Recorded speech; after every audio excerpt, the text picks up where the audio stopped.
మానవుడు మట్టి శరీరం. అందుకే మొన్నైనది వెనుకటి వలన మరలా భూమికి చేరినది రాలేదు. ఆది కాండంలో 2వ అధ్యాయంలో 7వ వచనంలో మనం గమనిస్తే దేవుడు చేసినంటే 7వ వచనంలో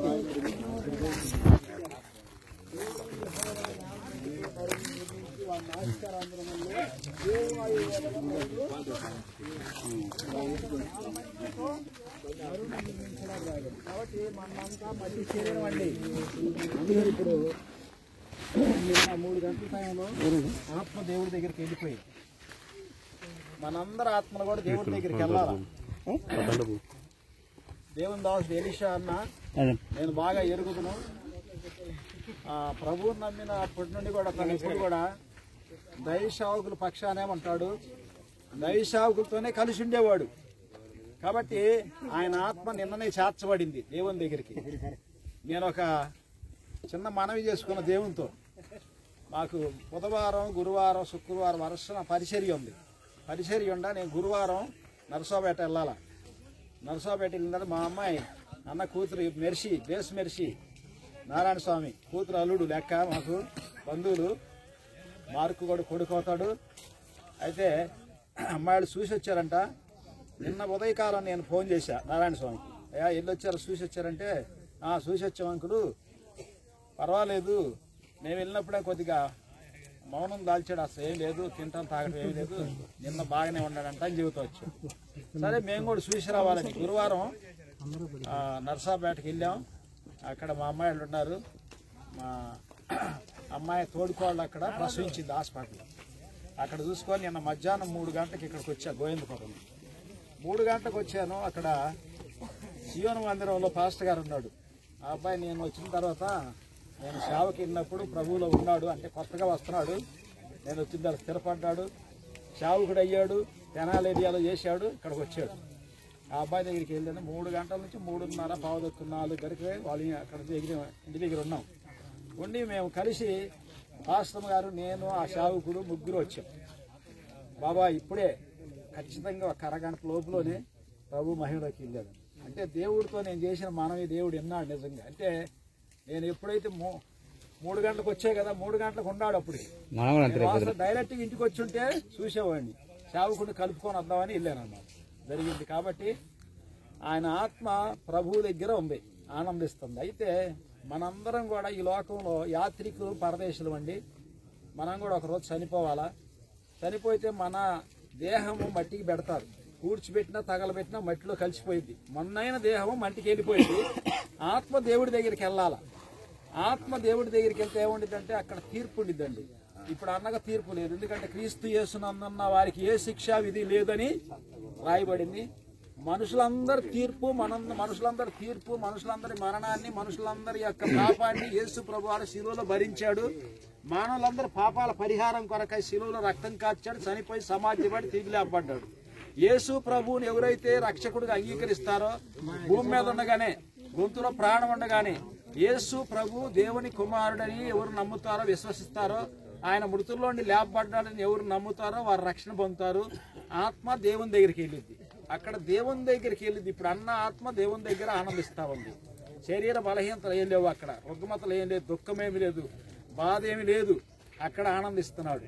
అయితే అక్కడుండి కూడా పరిశీలిస్తూ ఉంటాడు. ఇంకా తనకు సంబంధించిన బంధువులు, స్నేహితులు అందరూ కూడా రక్షణ పొందాలా, దేవుణ్ణి ఎరగాల, నేనున్న స్థలంలో ఉండాలా, ఆయన చూడాలా. ఆయన చూడాలంటే పాపంలో నుండి, అపరాధం నుండి, చెడుతనం నుండి చూడలేమండి. చనిపోయిన తర్వాత ఆత్మ 2 స్థలాలకు వెళ్ళింది.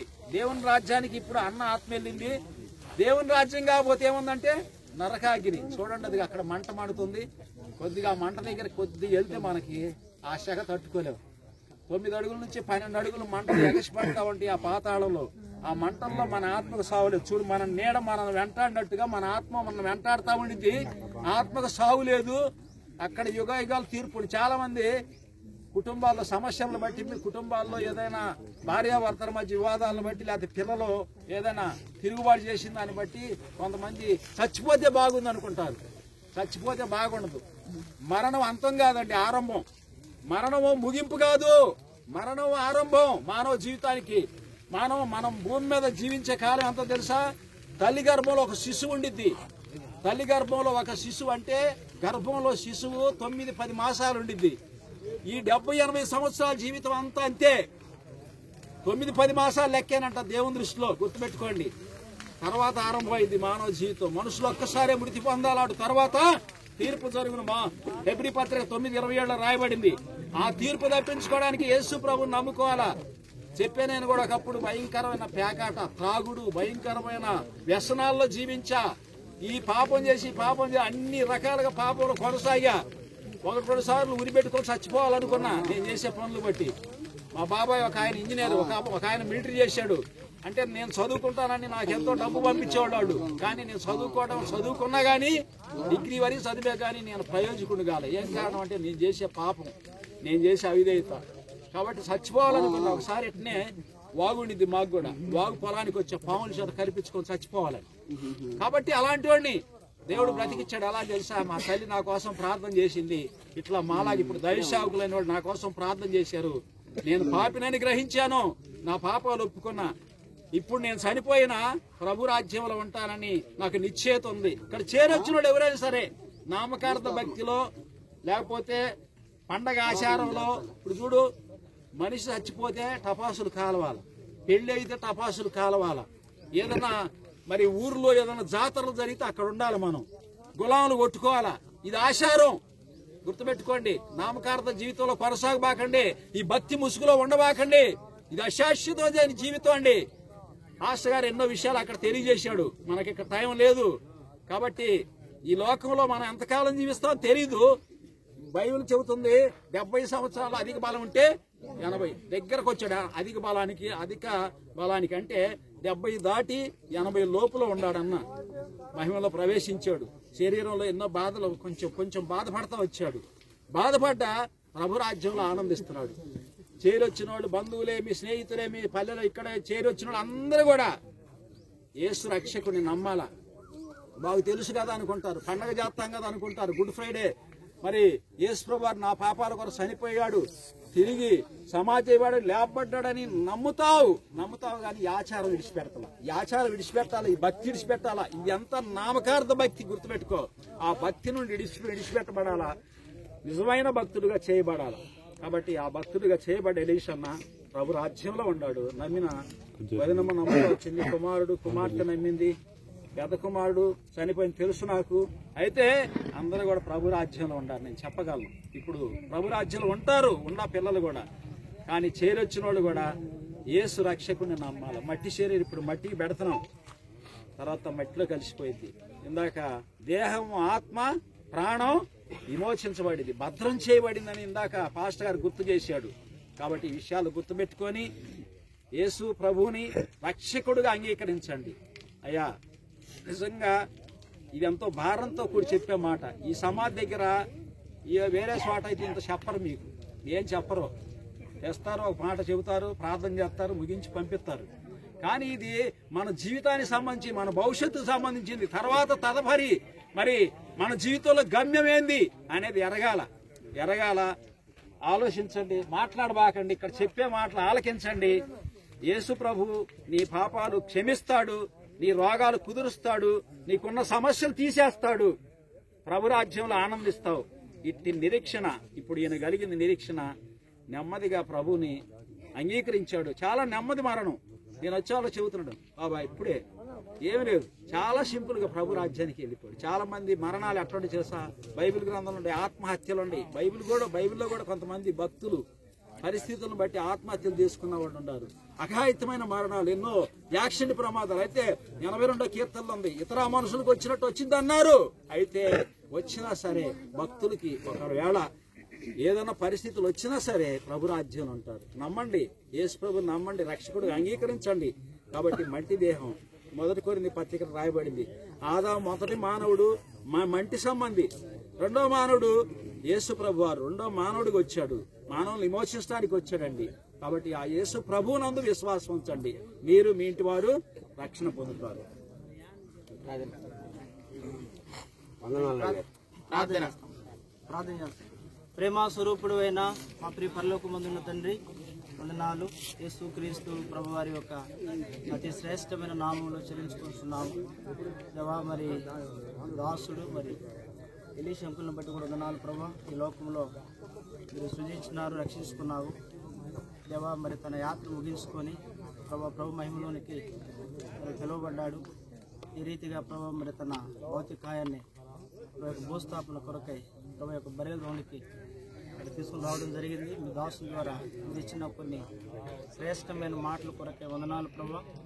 మరి నీవు మన్నే గనక తిరిగి మన్నైపోదని వాక్యంలో రాయబడింది కాబట్టి ప్రభు మరి ఉన్నటువంటి వారు ఎవరైతే దేవా మరి పాప క్షమాపణ లేనటువంటి వారు ఉన్నారు, రక్షణ మారు మనసు లేని వారుగా ఉన్నారు, అటు వారు అందరినీ కూడా ప్రభు మీరు దర్శించండి ప్రభు. మరి పాపం వలన వచ్చే జీతం మరణం అని వాక్యంలో రాయబడింది. అయితే దేవుని కృపావరము ప్రభు అయిన యేసుక్రీస్తునందు నిత్య జీవం ఉందని ప్రభు మరి మీరు తెలియజేస్తూ ఉన్నారు.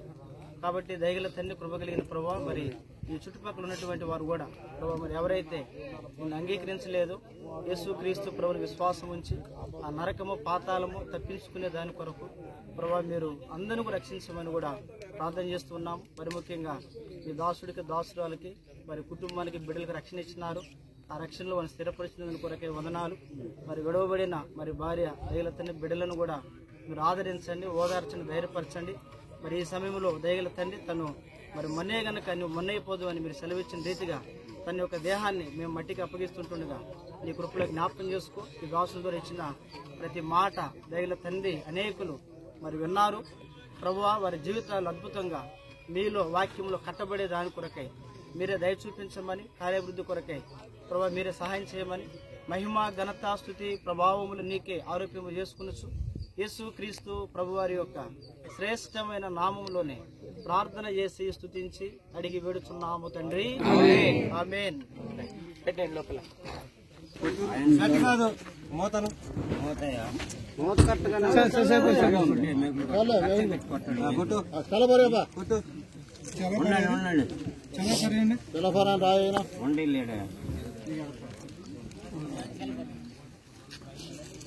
చల్లపారు కానీ ఖచ్చితంగా ఉండేది ఇవ్వండి.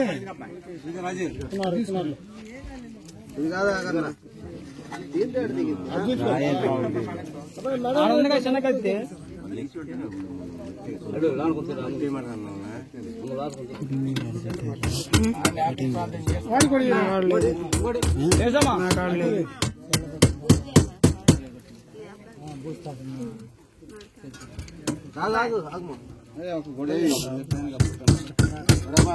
దగ్గరికి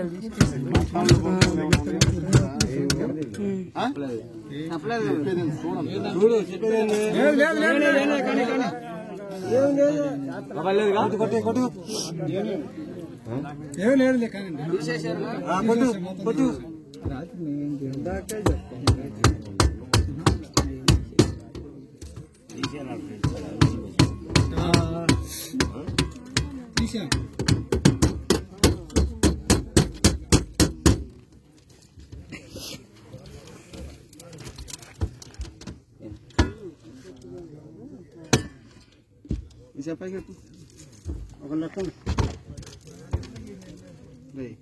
కార్నర్లో కొట్టి చెప్పండి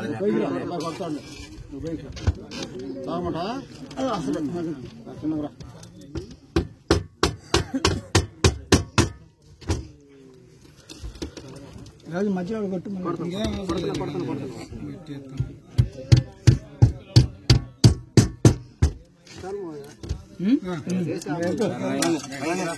పట్టుకో ప్రార్థన చేసి పట్టేస్తాము. దాంట్లో ప్రార్థన అయిన తర్వాత మీరు అందరూ కూడా వేయండి. ప్రేమ గల మా పరలోకపు తండ్రి, పరిశుద్ధుడైన దేవా, మీ పాసనకు వస్తుంటున్నాం. మీ దాసుడు ఎలీషాను మీ మహిమలను తీసుకున్నారు. మీరు తన దర్శించి రక్షించిన, పాపం ఒప్పింపజేసిన, జీవ గ్రంథమందు తన పేరు రాయబడిన, ప్రభా పరిశుద్ధాత్మతో ముద్రించబడిన, పరలోక ఆనంద సంతోషంలో స్వాస్థ్యంలో మెట్టుకు వారసుడిగా ఎంచబడిన ఆ అతి శ్రేష్టమైన దినము గడియలకై మీకే వందనం చెల్లిస్తా ఉంటున్నాం. మెట్టుకు నిన్నటి మధ్యాహ్నము 3:30 సమయంలో ప్రభా ఏదైతే ఆయన కొరకు సిద్ధపరిచినారో నిత్య శ్వాసము, దానిలోనికి ఆయన మీరు ప్రవేశింపజేసినందుకై మిమ్మల్ని స్తుతిస్తా వస్తుంటున్నాం. ప్రేంగల తండ్రి, అట్లు విడిచిన ప్రభా జీవిత పాలుభావసరాలు ప్రభా మెట్టుకు మనవళ్ళు మనవరాళ్ళు, కుమారుడు కుమార్తె మెట్టుకు ఇదివరకే మహిమలో చేర్చబడిన పెద్ద కుమారుడు ప్రభా వారందరి కోసము ప్రార్థిస్తుంటున్నాం. వారిని ఆదరించండి. మెట్టుకు అదే పిలుపు కొరకాయ ఎదురు చూస్తున్నటువంటి మేము కూడా మెట్టుకు ఆ నిత్య మహిమలో పాలిభాసం మోటు కొరకాయ ఎదురు చూస్తున్న మమ్మల్ని కూడా మేలుకై జ్ఞాపకం చేసుకోవాల్సిందిగా వేడుకుంటా ఉన్నాం. అయితే మెట్టుకు మిమ్మల్ని స్తుతిస్తుంటున్నాము. మీ దాసుని భౌతిక దేహాన్ని మెట్టుకు ఒక రోజు మెట్టుకు ఆ కడబూర శబ్దము మ్రోగినప్పుడు క్రీస్తునందున మృతులు మొదలులేతరని ప్రభా ఆ శుభ్రమైన నిరీక్షణ కలిగినటువంటి వారమై మెట్టుకు అంతటి అప్పటి వరకు మీ దాసుని మంటిగా మెట్టుకు అప్పగిస్తుంటుండగా మెట్టుకు ఒకనాడు లేపి అక్షయతతో అమర్చితతో లేపి ఓ ప్రభా మెట్టుకు ఆ నూతన యెరూషలేములో సమస్త పరిశుద్ధులతో మేము ఆనందించు గడికై మీకే వందనములు చెల్లిస్తూ మెట్టుకు ఇదివరకే నిన్నటి దినాన మెట్టుకు మీ తన ఆత్మను చేర్చుకున్నందుకై మేము స్తుతిస్తూ విశ్రాంతిని అనుగ్రహించినందుకై వందనం చెల్లిస్తూ ఇక్కడ విత్తబడిన వాక్యం అనుసరించి ఇంకా ఎవరైతే కడపటి ఆదామైన ప్రవీణ యేసునందు విశ్వాసం ఉంచలేదో మెట్టుకు వారు కడపటి ఆదామైన విమోచకుడైన రక్షకుడైన మెట్టుకు పరిశుద్ధుడైన మెట్టుకు సమాధిని మరణాన్ని జయించి తిరిగి లేచిన ప్రవీణ యేసునందు విశ్వాసం ఉంచి మెట్టుకు పాపములు క్షమించబడి ఏ శిక్షా విధి లేని వారుగా క్రీస్తు యేసునందు చేయబడి వారు కూడా ఆ పరలోక అక్షయ నిర్మల వాడబారిని స్వాస్థ్యమునకు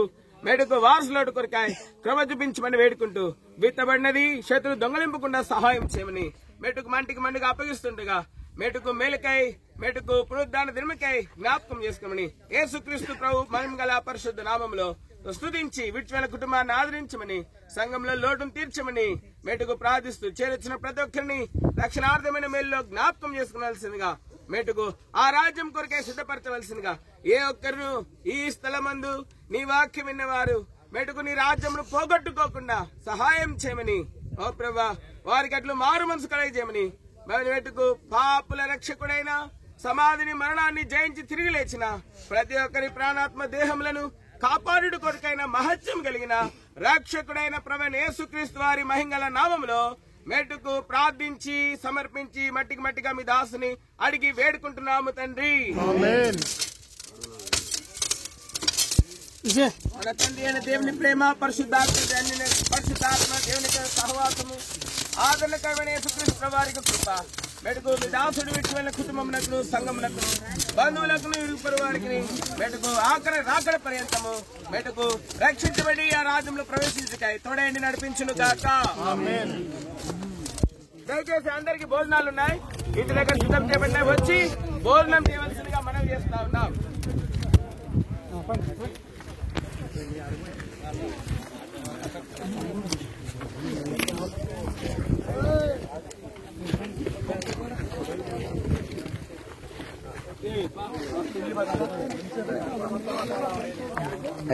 అయిపోయిందండి, కట్ చేసారా? వచ్చేది